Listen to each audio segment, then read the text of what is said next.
కవిత arrest Delhi మద్యం కుంభకోణం కేసులో అరెస్ట్ చేసిన ఈడీ ఢిల్లీకి తరలింపు అనూహ్యంగా కవిత ఇంటికి ఈడీ అధికారులు అనూహ్యమేం సార్ వచ్చేసి రాను ప్లాన్ ప్రకారమే కవితతో పాటు సిబ్బంది ఫోన్ల స్వాధీనం లోపలికి ఎవరు రాకుండా కేంద్ర బలగాల పహార సార్ నాకు ఒకటి చెప్పండి ఈడీ తన అదుపులోకి ఒక ప్రిమిసెస్ ని తీసుకున్నప్పుడు సర్చ్ లేదంటే ఇతర తన వ్యవహారాలు చేస్తున్నప్పుడు ఇతర వ్యక్తులు రానివారు అంటే ఇప్పుడు మన ఆఫీస్ మీద రేడ్ చేసినప్పుడు ఎసోటి వాళ్ళు అందరి మన మీద సానుభూతి ఉన్న వ్యక్తులు రోడ్ల మీద నిలబడి జై మల్లన్న జై క్యూనిస్ అని స్లోగన్స్ చేసిన ఒక్కని రానియకుండా మొత్తం దిగ్బంధం చేసేసి మన వాళ్ళందరినీ ఘోరంగా తీసుకొని పోయినారా లేదా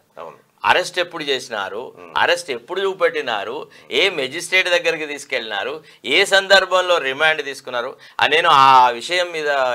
హైకోర్టులో కేసు వేసినప్పుడు రిమాండ్ అనే దాంట్లో ఏ మాత్రం విచక్షణ చూపట్లేదు ఈ మెజిస్ట్రేట్కి అసలు మెజిస్టీరియల్ ఫంక్షన్స్ చేయడానికి కూడా కెపాసిటీ లేదు ఇది supreme court Satyendra Kumar until versus CBI అని ఇచ్చిన జడ్జిమెంట్ లోపల judicial officer while remanding must exercise due diligence అని అన్నారు ఇందులో ఈమె డెలిజెన్స్ ప్రదర్శించింది ఏది లేదు అని చెప్పి మనం కేసు పెట్టినప్పుడు